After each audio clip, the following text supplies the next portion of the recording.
आर'नाइ 5G YouTube चेनेलाव आरो फिन खेबसेबाव बरायफिनबाय। दिनैनि गोदान भिडिअ'आनो जाहैबाय सेन्ट्रेल गभर्नमेन्टनि स्किम प्रधान मन्त्रि फसल बीमा यजना।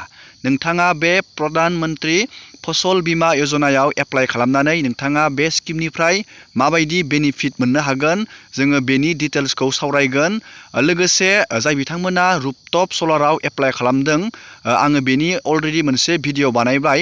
नोंथांमोना कमेन्ट खालामबाय थादों रुफटप सलारखौ नोंथाङा फ्रियावनो मोनगोन ना नोंथाङा फैसा होनांगोन। जोङो बेनि डिटेल्सखौबो नैबे भिडिअआव A to Z सावरायगोन। नोंथाङा भिडिअखौ जोबजासे नायलांबाय थाबानो जाबाय आरो बेबायदिनो गोदान गोदान आपडेट डिटेल स्किम डिजिटेल खौरां मिथिबाय थानो थाखाय नोंथाङा चेनेलखौ गोदानबा चेनेलखौ साबस्क्राइब खालामबानो जाबाय। दानिया जोङो सावरायगोन प्रधान मन्त्रि फसल बीमा यजना। बे प्रधान मन्त्रि फसल बीमा यजनायाव नोंथाङा निजा माइ गायग्रा हा, खेथि मावग्रा नोंथाङा हा दंब्लाथाय नोंथाङा बे स्किमाव इजियावनो एप्लाइ बानायनानै नोंथाङा बेयाव बेनिफिट मोननो हागोन। बेनिफिटखौ बोरै मोनगोन होनब्ला नोंथाङा बे स्किमाव एप्लाइ खालामनानै नोंथाङा जुदि नोंथांनि खेथिया माब्लाबा समाव बार अखा दैजों बुसोम जायोब्ला, नोंथांनि आबादा माब्लाबा समाव खहा जायोब्ला, नोंथाङा गभर्नमेन्टनिफ्राय बेनिफ्राय बेनिफिट मोननो हागोन। नोंथाङा प्रधान मन्त्रि फसल बीमा यजनायाव एप्लाइ खालामबा नोंथाङा बेखौ एप्लाइ खालामनो थाखाय नोंथाङा CSC सेन्टाराव थांनांगोन। नोंथाङा बे CSC सेन्टाराव थांनानै बेखौ इजियावनो बानायनानै लानो हागोन। नोंथाङा बेखौ मबाइलजों बानायनो हानाय नङा, मानो होनब्ला प्रब्लेम जायो, बेयाव नेटनि इसु जायो। नोंथाङा बेखौ CSC सेन्टाराव थांनानै नोंथाङा बेखौ इजियावनो बानायनानै लानो हागोन।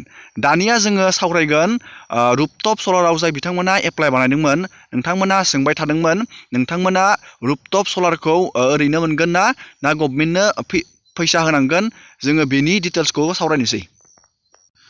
जाय बिथांमोना रुफटप सलाराव एप्लाइ बानायदोंमोन, नोंथांमोना बे रुफटप सलाराव एप्लाइ बानायबा नोंथाङा डाइरेक्टयै बे सलारखौ मोननो हाया। नोंथाङा गभर्नमेन्टनिफ्राय सलार नोंथाङा मोननो थाखाय गभर्नमेन्टआ नोंथांनो साबसिडि महरै नोंथांनो फैसा होगोन। नोंथांखौ सलार लानायाव गभर्नमेन्टआ साबसिडिनि जोहै नोंथांखौ मदद बानायगोन।